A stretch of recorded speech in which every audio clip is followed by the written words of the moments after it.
je pars d'une matrice hyperbolique à coefficient entier et inversible à coefficient entier, c'est-à-dire que le déterminant est plus ou moins 1.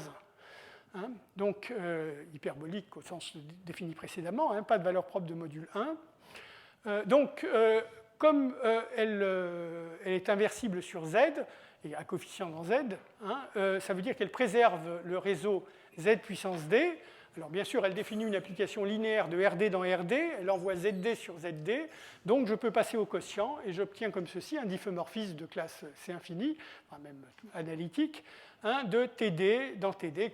En fait, j'ai envie de l'appeler linéaire encore, même si on est maintenant sur le tore de dimension D.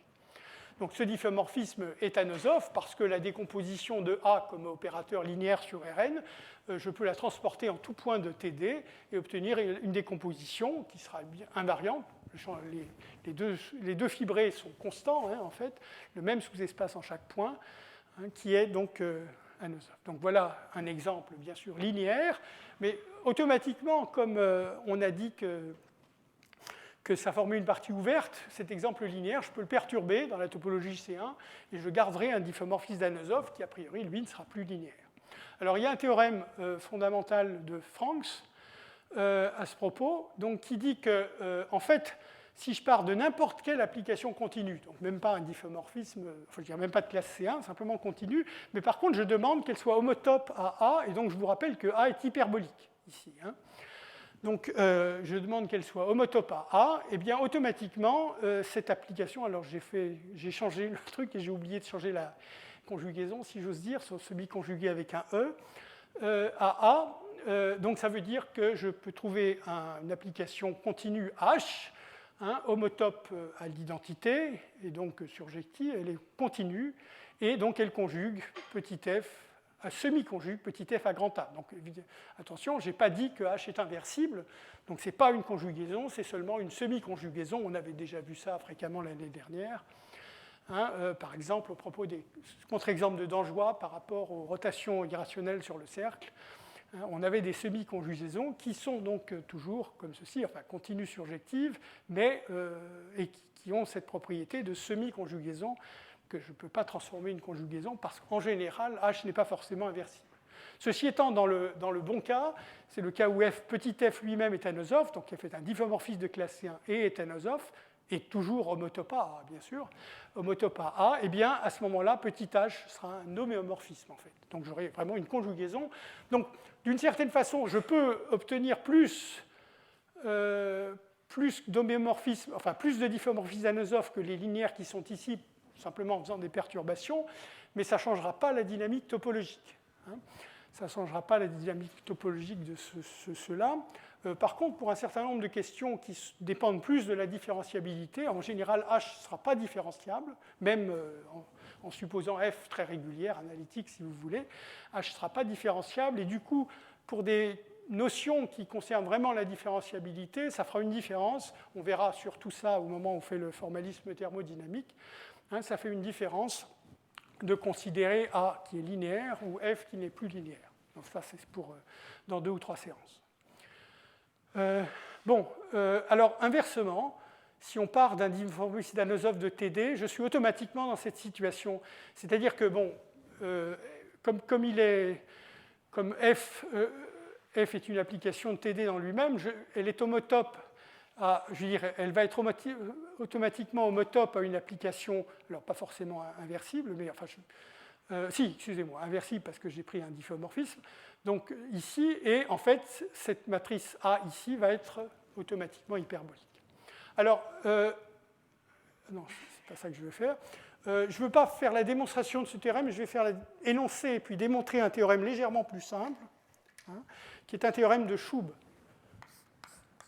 Et vous allez voir que l'énoncé est très semblable. Mais au lieu de regarder des applications inversibles avec une décomposition, je vais regarder ce qu'on appelle alors, je commence par une définition. Ensuite, je mettrai des applications dilatantes. Donc, je dirais que F de M dans M, donc une immersion. Donc, attention, pour que la définition... F ne sera jamais inversible dans cette définition. Donc F est une immersion d'une variété ici qui est compact-connexe, disons. Je vais l'énoncer avec le tore, en fait, ensuite. Hein. Le tore de dimension D, mais enfin, bon, pour la définition, je peux faire ça. Donc, je dirais que F est dilatante.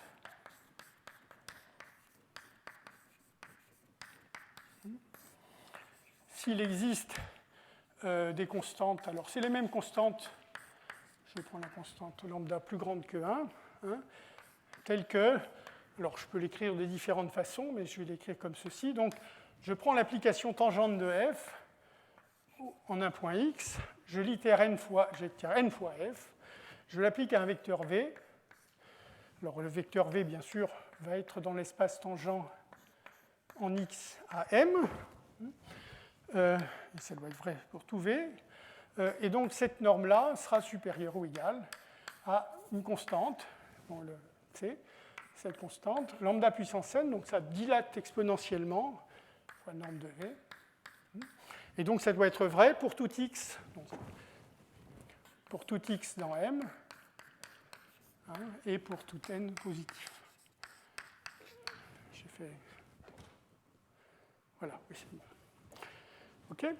Donc, les vecteurs, l'application tangente dilate les vecteurs par un facteur lambda strictement plus grand que 1. Donc ça, c'est une définition. Hein, donc, j'oublie simplement pas quelque chose. Oui, c'est ça. Donc, alors maintenant, il y a une construction d'application dilatante qui est très semblable à celle des diffeomorphismes d'Anosov. C'est de prendre une matrice A dans MD de Z. Cette fois-ci, elle n'est pas... Donc, une matrice à coefficient entier. Et je suppose que le spectre de A, donc les valeurs propres de A, hein, sont toutes de modules plus grands que 1. Donc bien sûr, je ne peux pas faire ça avec une matrice. Ça veut dire que la matrice est inversible en tant que matrice à coefficient complexe ou réel, mais par contre pas inversible en tant que matrice à coefficient entier, parce que bien sûr, ça forcerait le produit des valeurs propres à être égal à 1 ou moins 1.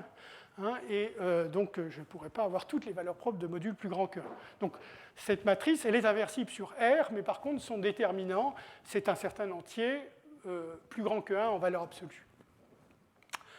Bon, donc, je prends un exemple comme ça, et automatiquement, de nouveau, j'ai une application de TD dans TD que je continue à appeler A. Hein, la différence, c'est que, bon, ZD est encore invariant par A, par l'ablation de A, mais maintenant invariant, c'est-à-dire que ZD est envoyé à l'intérieur de lui-même. Hein.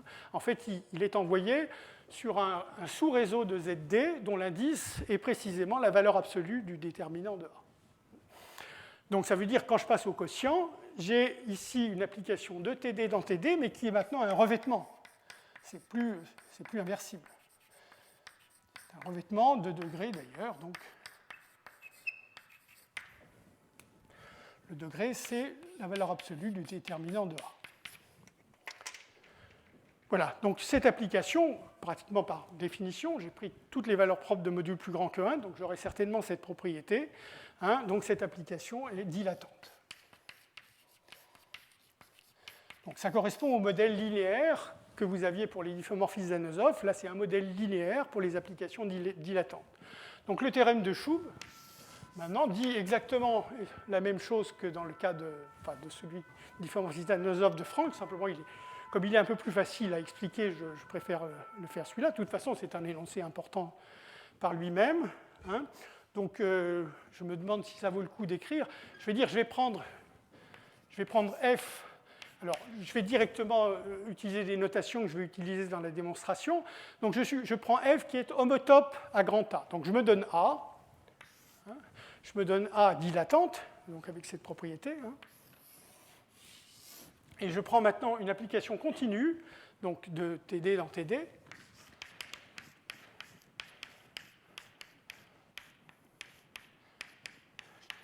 Qui est homotope à A. Alors, je vais choisir un relèvement.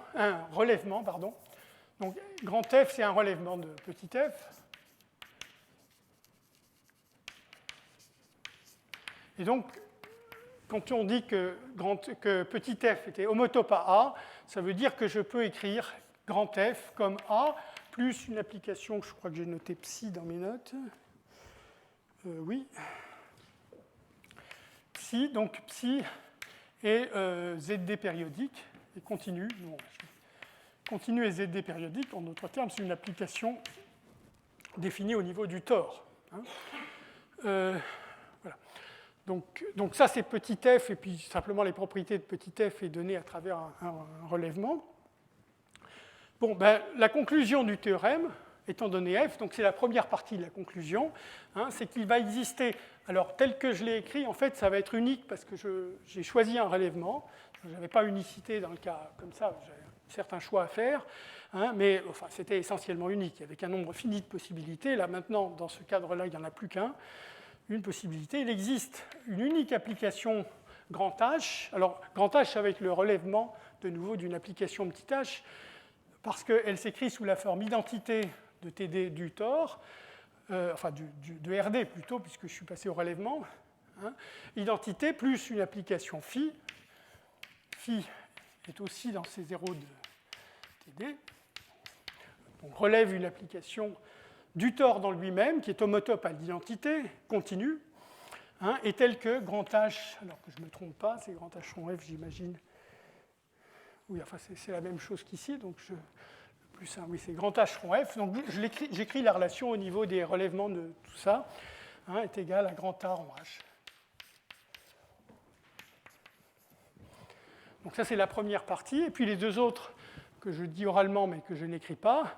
Si de plus, alors ici, petit f est dilatante, au lieu d'être anosophe, correspond, hein, alors petit h ou grand H, d'ailleurs, seront des homéomorphismes, des conjugaisons. Donc on a vraiment des conjugaisons.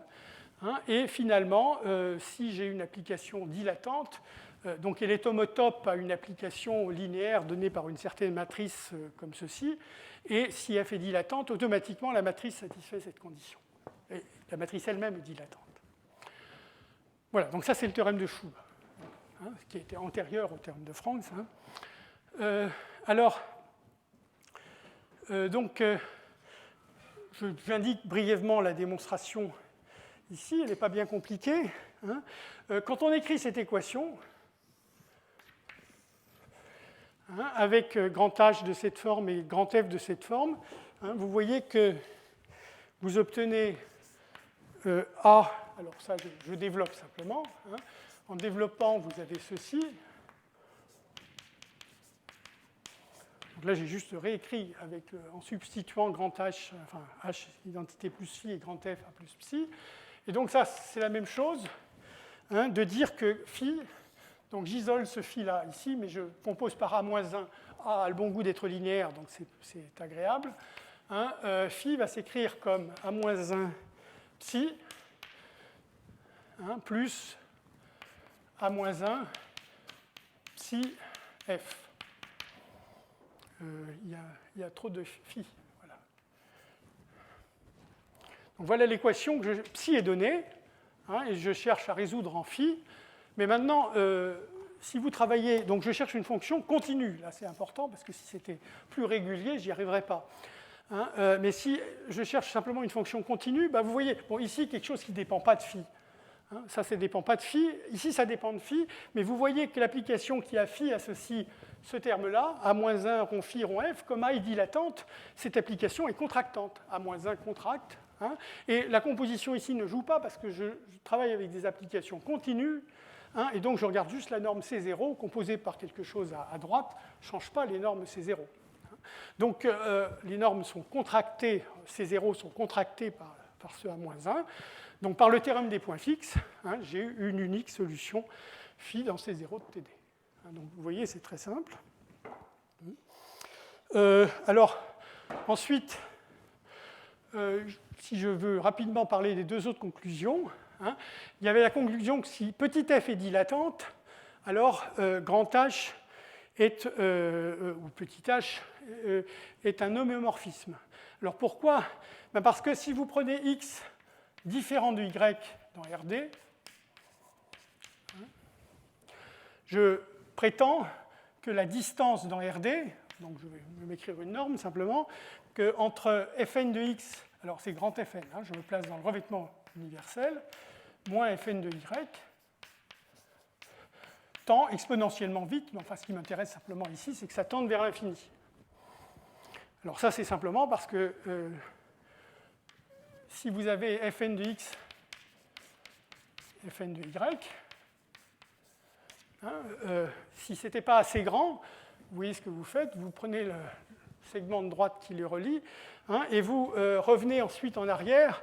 Je devrais dire que automatiquement, bien sûr, au niveau du petit f, c'était un revêtement de TD, mais grand F, comme j'ai tout relevé, justement, ça devient un difféomorphisme. Ça devient un difféomorphisme, et donc quand je repars en arrière, donc c'est en particulier c'est inversible, en revenant en arrière entre x et y, je contracte les normes exponentiellement vite avec n, et donc si fn de x et fn de y restaient à distance bornée, même pour une sous-suite, disons, s'il y avait une sous-suite où ça resterait à distance bornée, eh bien, en revenant en arrière, en partant de plus en plus loin, la distance étant bornée, j'obtiendrai ici une distance de plus en plus petite et j'en conclurai que x égale y, en fait.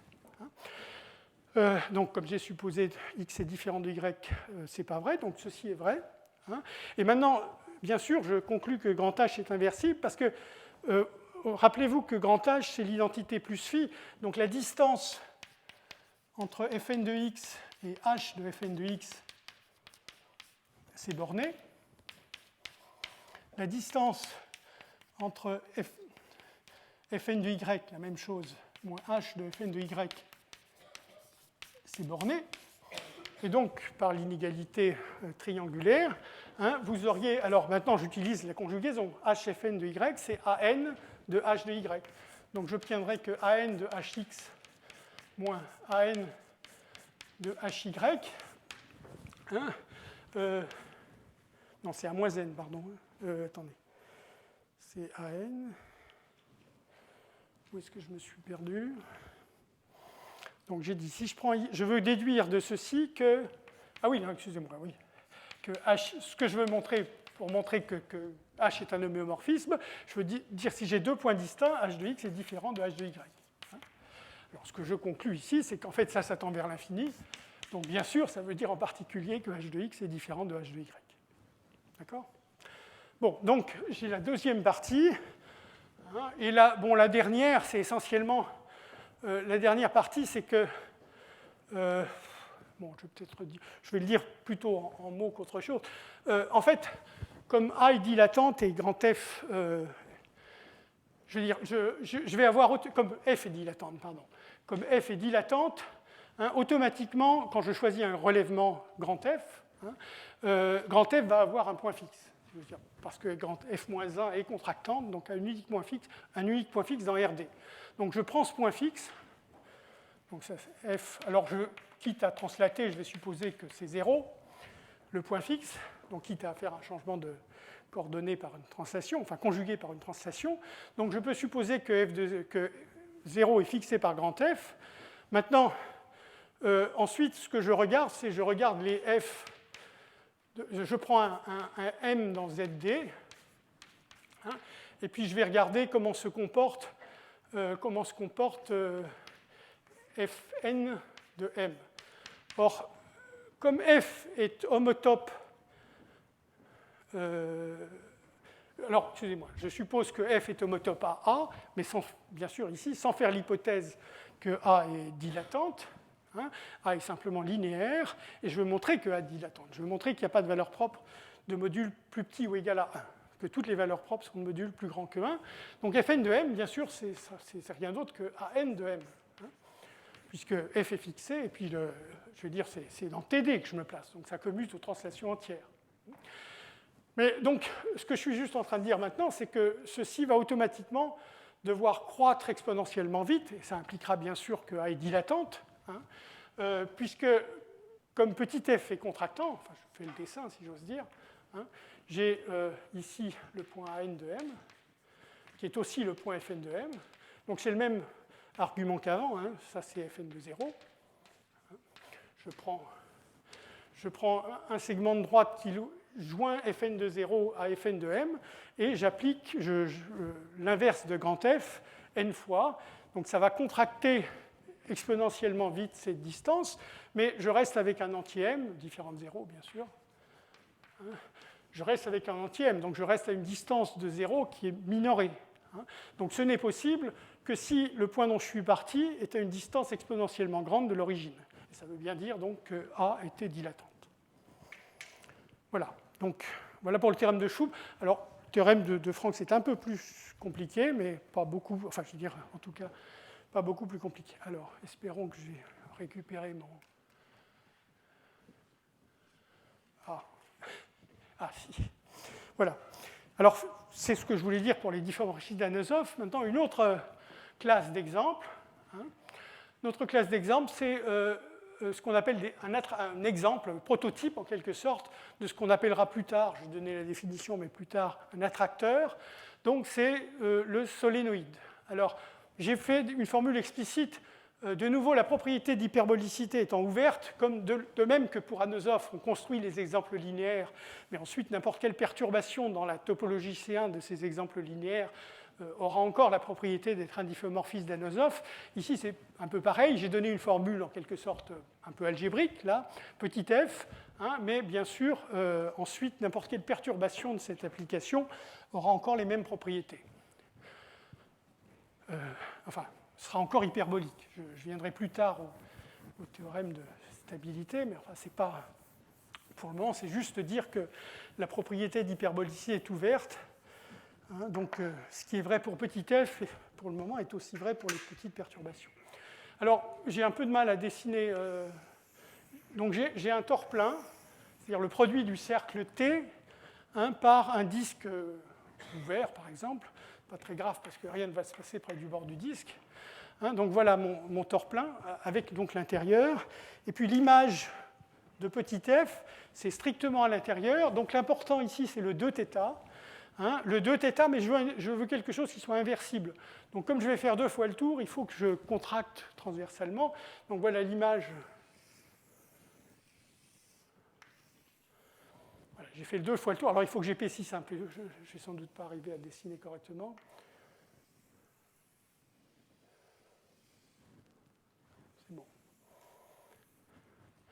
Voilà, donc maintenant, alors j'ai exagéré bien sûr sur le dessin. Ici, j'ai mis une contraction qui est un facteur 1/4 dans la variable z. Hein. Alors, c'est peut-être plus parlant plutôt. Donc, ça, c'est le dessin en dimension 3, enfin une tentative de dessin. Mais c'est peut-être mieux de couper. Donc, ici, je fais une section. Donc, je vais obtenir un disque pour une valeur θ fixée. Hein, donc, pour une valeur θ fixée, j'ai le disque unité, D. Hein, donc, ici, θ fixé. Et puis l'image, donc j'ai dessiné ici, l'image par l'application f va être, donc alors tel que je l'ai fait, j'ai mis le centre en 1/2 exponentielle 2pi θ, mais justement c'est l'image. Donc il y a deux valeurs de θ qui vont correspondre à la même image, θ et θ plus 1/2, qui vont donner pour les centres deux points opposés. Puis le rayon est 1/4, tel que je l'ai écrit. Donc voilà.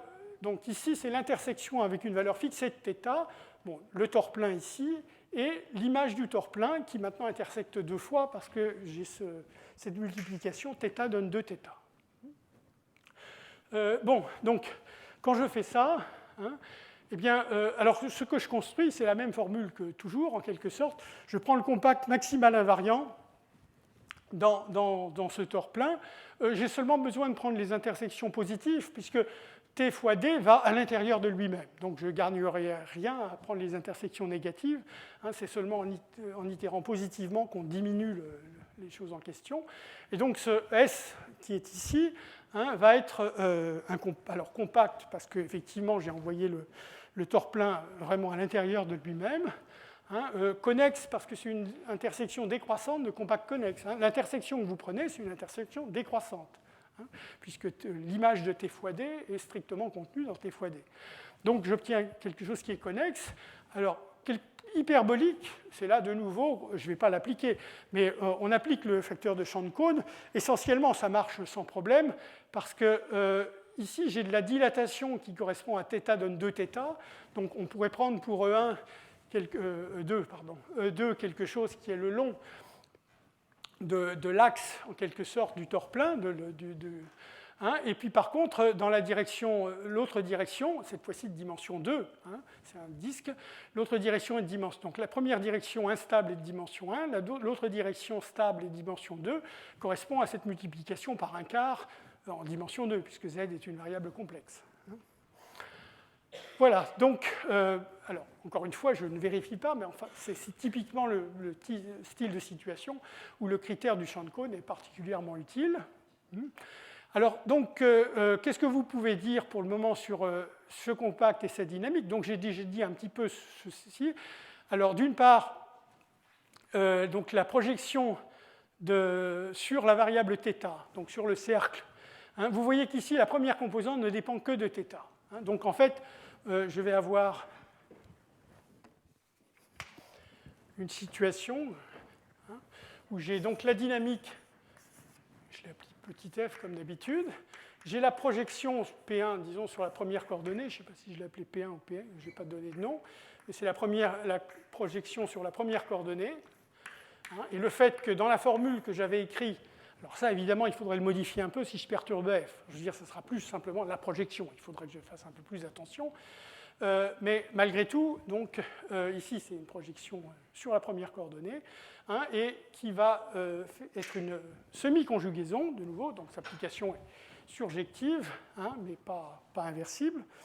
Une semi-conjugaison entre petit f ici et la multiplication par 2 ici, qui était juste la première formule dans petit f. Hein. Et donc, cette semi-conjugaison, elle va en fait permettre de considérer ce système dynamique, ici, hein, comme ce qu'on appelle la limite projective. Alors, je vais vous rappeler ce que c'est en 2 minutes, même pas. Alors, d'abord, limite projective, ça peut être défini dans des contextes d'abord très divers, et même dans le contexte topologique beaucoup plus général que celui dont je vais parler. Mais par contre, dans la théorie des systèmes dynamiques, on le retrouve très souvent sous la forme suivante, et donc c'est seulement cette forme que je donne. Hein. Donc on se donne un espace X qui est métrique compacte, pour ne pas avoir de problème. Enfin, je veux dire, de nouveau, on peut faire des choses plus générales. Une application de X dans X qui est continue. Et je vais supposer, qu'elle est surjective parce que c'est le cas. Enfin, bon.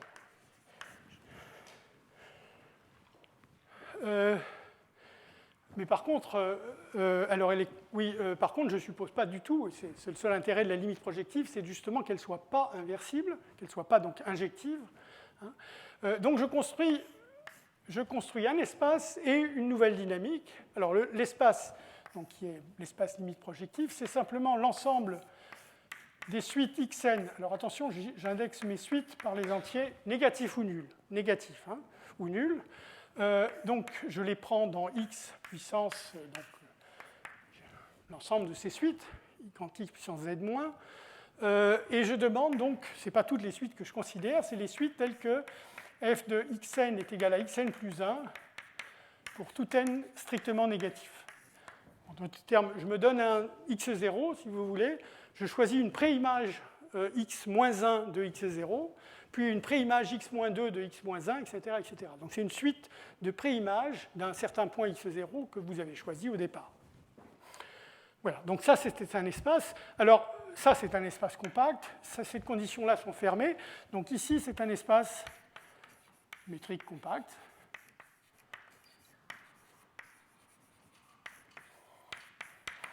Et donc sur cet espace métrique compact, je définis une application f tilde de x dans x, qui est donc, bon là, il n'y a pas trop le choix sur la définition. Si j'ai une suite comme ceci, donc avec les propriétés qui sont ici, bah, je prends simplement l'image de chaque terme. Hein, mais donc vous voyez, à cause de la propriété que j'ai mis ici, l'image de chaque terme, c'est soit xn plus 1, hein, lorsque n était strictement négatif, et puis il y a le cas n égale 0, hein, où je prends f de x0.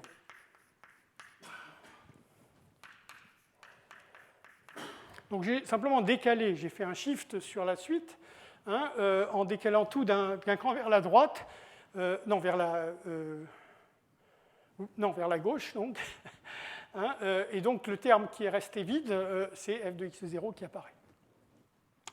Voilà, donc c'est ça qu'on appelle limite projective, cet espace métrique compact avec cette application, parce que vous voyez que maintenant, f tilde devient inversible. F tilde est un homomorphisme. Donc, c'est une construction. Alors, il y a un prix. Hein, il y a un prix qui est de compliquer en général nettement l'espace X. L'espace X, dans ce cas-là, l'espace X lui-même, c'était T, le cercle, donc un espace facile. Ici, j'ai obtenu un espace S. Alors, vous voyez à quoi ressemble S. Hein, on avait, d'une part, c'était connexe. Alors, la connexité vient du fait qu'on a quand même ce cercle. Mais quand le cercle le long de la variable θ. Mais quand je fixe ces θ, donc je regarde la fibre au-dessus d'un θ fixé, j'obtiens au contraire un ensemble de Cantor, puisque la première image, c'était l'union des deux disques comme ceci. La deuxième image, c'est l'union des 4 disques ici. Chaque fois, le rayon des disques est multiplié par un facteur 1/4. Donc à la fin, on obtient un ensemble de Cantor diadiques, je veux dire avec une subdivision en 2 petits morceaux à chaque fois. Donc vous obtenez un espace qui s'appelle donc solénoïde, mais qui est déjà un peu plus compliqué à visualiser que le cercle. Donc c'est ce qui se passe en général. Hein. Vous avez cet homomorphisme, et puis donc il vient avec une projection P, qui est simplement que P de la famille Xn, c'est X0.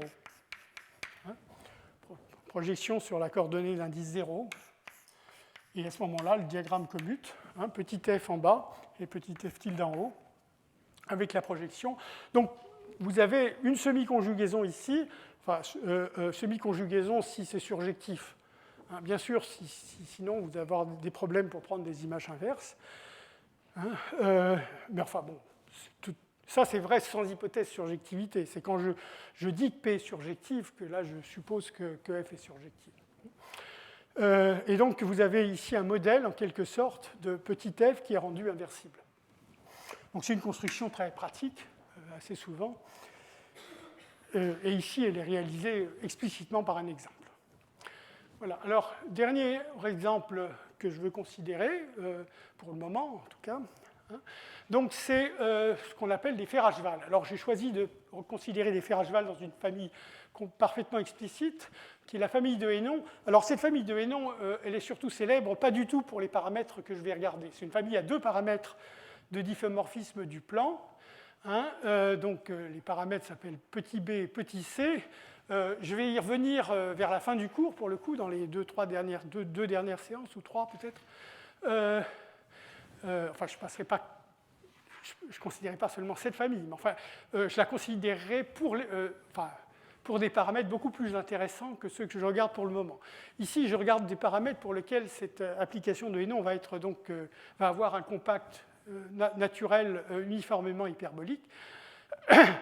Donc, ces paramètres B et C, donc vous voyez la formule, hein, c'est une formule quadratique. Hein, une formule quadratique, vous voyez que si vous calculez le déterminant, vous obtenez B. Hein. B, ici, c'est le jacobien de cette application. Le jacobien, quand vous calculez le jacobien, il est constant, et il est constant égal à B. Hein. Alors, je vais supposer que B est différent de 0, parce que je veux des difféomorphismes, hein, bien que ça sera important de considérer la limite B égale 0 plus tard. Mais pour le moment, je considère B différent de 0. Et alors, si vous calculez le difféomorphisme inverse, il est donné par cette formule, ça c'est un calcul simple, vous voyez que la formule ressemble pas mal. Je veux dire, il y a une partie x qui est là, qui devient y, une partie ici quadratique qui revient quadratique. C'est un peu différent, mais en fait, c'est juste une question de changement de coordonnées. Donc, je l'écris, je ne l'ai pas écrit sur le slide. Hein.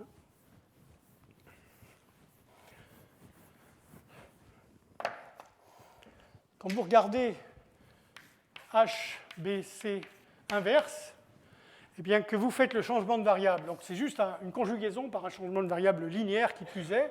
Donc je change les variables en x, y donne bx, by, bx. Donc j'échange x et y et je fais un changement d'échelle. Hein, c'est vraiment quelque chose de très, très gentil. Eh bien j'obtiens H, mais avec d'autres paramètres. Bien sûr, ce sera forcément b-1, puisque b c'était le jacobien. si je prends l'inverse d'une application de jacobien B, je dois obtenir une application de jacobien B-1. Donc B-1 et l'autre facteur, c'est CB-2. Donc voilà la façon dont sont changés. Je vérifie quand même que je n'ai pas écrit de bêtises. Oui, c'est bien ça. Voilà, donc voilà cette famille très importante dans la théorie en général, pas vraiment dans le cadre uniformément hyperbolique. J'ai profité en quelque sorte que je voulais donner des exemples pour l'introduire à ce moment-là. Voilà, donc ça je l'ai déjà dit. Alors ce qui m'intéresse, alors bien sûr on est dans le plan, dans R2, je suis en situation non compacte, et je vais regarder en fait un ensemble qui va s'avérer être compact. Je regarde les points dont l'orbite est bornée. Donc les points aussi bien dans le passé que dans le futur, donc les points qui ne s'échappent pas à l'infini, bien sûr, ni dans le passé ni dans le futur. Alors il y a un petit exercice d'ailleurs avec un hint juste après. L'exercice est ici. Vérifier que les points dont l'orbite reste bornée, ces points-là forment un ensemble compact. Je veux dire, c'est pas abstraitement, il n'y a pas de raison. Simplement, il faut vérifier, il faut regarder un petit peu les formules et travailler un tout petit peu avec les formules. Alors en fait, la solution de l'exercice est dans le slide suivant, d'une certaine façon. Sauf que là, ici, j'ai dit c'est suffisamment grand, donc ça ne donne pas la solution pour tous les paramètres. Donc l'exercice reste un exercice pour les autres paramètres. Mais en tout cas, lorsque C est suffisamment négatif pour un B fixé, je fixe B, je l'ai pris positif pour faire le dessin, mais ce n'est pas très important. Donc simplement, c'est plus naturel peut-être de regarder des applications qui préservent l'orientation plutôt que l'inverse. Et donc, je prétends que avoir une orbite bornée, c'est en fait la même chose pour ces paramètres-là. C'est la même chose que rester dans ce carré, le carré de côté 2c plus racine de 2c. Enfin, ce n'est pas le carré, c'est centré en 0, et de côté, donc à ce moment-là, 2 racines de c. Bon, donc ici, c'est un carré explicite. Alors bien sûr, cet ensemble-là est contenu dans celui-là. Ce qu'il faut un peu vérifier, c'est que si un point n'est pas dans R, alors son orbite s'échappe soit dans le passé, soit dans le futur, soit les deux, bien sûr, mais elle tend vers l'infini, soit au moins dans un des deux sens du temps, elle tend vers l'infini. Donc à ce moment-là, son orbite n'est pas bornée. Donc à ce moment-là, une fois que vous avez montré ça, vous avez cette égalité. Alors maintenant, pour analyser ce qui se passe sur ce compact, donc j'ai pris, pour que ça soit confortable, je ne vais pas chercher à écrire explicitement des valeurs de C. Je prends C négatif et suffisamment négatif pour que je sois tranquille, en quelque sorte. Alors, j'ai d'abord écrit l'image inverse et l'image directe du carré. Le carré, c'est celui-là. Et donc là, j'ai juste écrit les formules qui viennent des formules pour l'application de Hénon et pour son inverse. Je vous rappelle les formules, elles sont encore là. Quand je veux dire, si je demande par exemple que l'image d'un point soit dans R, il faut que j'écrive. Alors, il faut que j'écrive que x soit de valeur absolue plus petite que racine de 2c, et que ceci aussi soit de valeur absolue racine de 2c, plus petite racine de 2c. Donc c'est ce que j'ai écrit ici. Et puis quand vous regardez les formules pour h-1, donc là j'ai dit h-1 parce que c'est les points dont l'image est dans R. Et puis si je regarde les points dont l'image inverse est dans R, donc c'est bien cet ensemble-là, j'obtiens ceci par les formules pour l'inverse. Presque les mêmes formules, sauf qu'il y a un B ici. Vous pouvez penser à B égale 1 ici, pour ce que je fais, ça n'a aucune importance. Les formules sont simplement plus symétriques à cause de justement ce qui est là. Je veux dire, quand B égale 1, c'est le même paramètre C qui apparaît des deux côtés. Alors, quand vous regardez ces formules et que C est suffisamment négatif, ce que vous voyez, c'est que l'intersection entre R et HBC-1 de R, ça va être formé de deux bandes basiquement verticales, puisque donc ça c'est la limitation sur X, mais ensuite j'ai cette formule-là. Vous voyez apparaître une parabole ici, une parabole donc Y égale B-1x2 plus une constante. C est très négatif. Donc ce qui se passe, c'est que cette parabole, le bout de la parabole, le bout inférieur de la parabole, va être extrêmement négatif. hein, et donc la parabole va traverser bien transversalement le carré CR. J'ai un dessin qui vient juste après. Hein. Et c'est la même chose quand vous regardez inversement, donc l'intersection. Non, pardon. Oui, c'est ça. J'ai oublié quelque chose, oui, donc il faudra que je le réécrive. Parce que là, j'ai parlé des bandes qui traversent verticalement, mais bien sûr, j'ai aussi l'intersection de R et de HBC de R. Ce n'est pas marqué, je suis désolé, je le rajouterai avant de le mettre en ligne. Hein, vous obtenez deux bandes qui traversent horizontalement, puisque cette fois-ci, hein, la parabole qui intervient, c'est x égale y2 plus c. Donc voilà le dessin. C'est peut-être plus facile de montrer le dessin que de... donc c'est un dessin qui arrive dès que c est suffisamment négatif. Hein, donc, ce qui m'intéresse, c'est qu'ici, j'ai deux choses. Donc, j'ai essayé de rendre le fait que ça soit... Il y a une parabole, je veux dire, qui descend très bas, ici. Et de la même façon, ici, j'ai une parabole qui va beaucoup à gauche, ici. C'est juste la partie des branches d'une parabole épaissie. Hein, épaissie, puisque j'avais l'épaississement qui est donné par ça. Hein. Mais, donc, j'ai l'épaississement de la parabole, ici, deux branches d'une parabole enfin, comme ça, et puis une autre parabole plutôt verticale. Voilà, alors maintenant à partir de là, donc, ce que je sais déjà, c'est que je peux localiser mon ensemble invariant. On a dit que c'était l'intersection sur tous les n dans ce grand Z. Mais en fait, simplement en prenant l'intersection des trois premiers, plus 1, 0, moins 1, en fait le 0 est inutile, mais enfin le plus 1, et moins, enfin, plus 1, 0, moins 1, j'obtiens simplement ces quatre zones qui sont plus ou moins rectangulaires. Hein. Donc 4 zones plus ou moins rectangulaires, et je sais que mon compact invariant KBC se trouve là-dedans. Alors, pour le moment, je ne vais pas chercher à l'analyser plus que ça, je veux juste dire qu'il est hyperbolique. Hein. Et donc là, de nouveau, très simple, parce que vous avez appliqué le critère du champ de cône. Les champs de cône en question, ce sera un champ de cône complètement constant.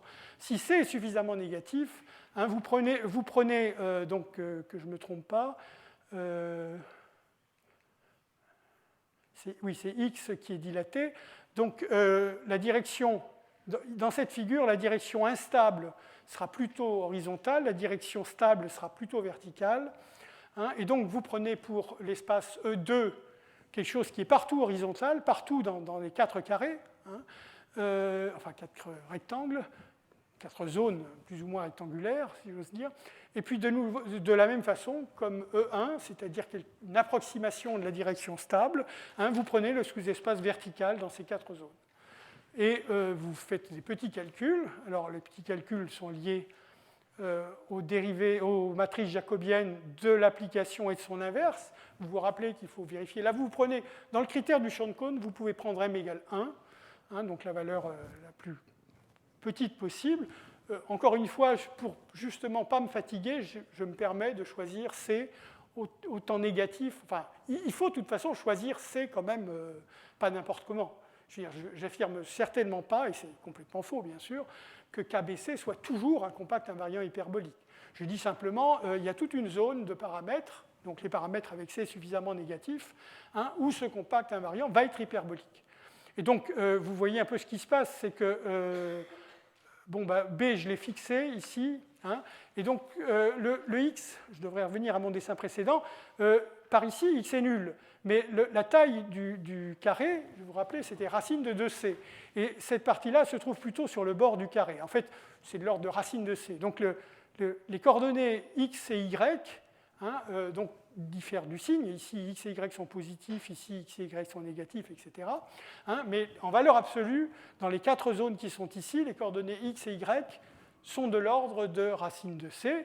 Et donc, ça veut dire qu'ici, j'ai une matrice qui va dilater très fortement les vecteurs horizontaux, et le vecteur reste horizontal, parce que 2x est beaucoup plus grand que 1.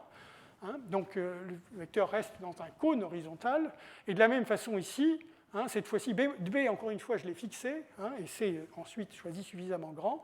Et donc, Y étant grand, de nouveau, cette fois-ci, par la matrice inverse, donc ça c'est la matrice jacobienne de HBC, hein, par la matrice inverse, j'obtiens donc que cette matrice, la matrice inverse dilate fortement les directions verticales, hein, et donc tous les éléments, enfin toutes les conditions du critère de champ de cône sont vérifiées, hein, et donc on peut conclure que cet ensemble est hyperbolique.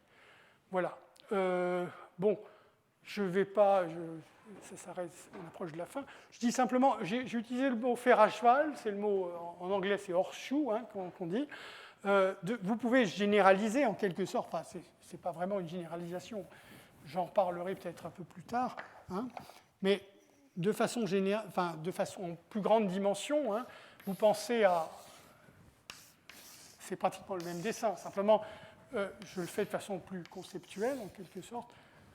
Alors, juste une explication sur le mot fer à cheval, c'est parce que dans le dessin, en quelque sorte, introduit par Smale, le horseshoe de Smale, on a... Là, je définis seulement mon application sur les deux rectangles. Donc, j'ai ces deux rectangles. Alors, plutôt, si je veux être cohérent, c'est plutôt ces deux rectangles R0 et R1. Enfin, si je veux suivre un peu un truc comme ça, puisque la direction stable était plutôt verticale, là, ça sera F de R0, F de R1, ou l'inverse, bien sûr. Enfin, je veux dire, l'ordre n'a pas de sens, d'accord. OK. Et donc, alors, bon.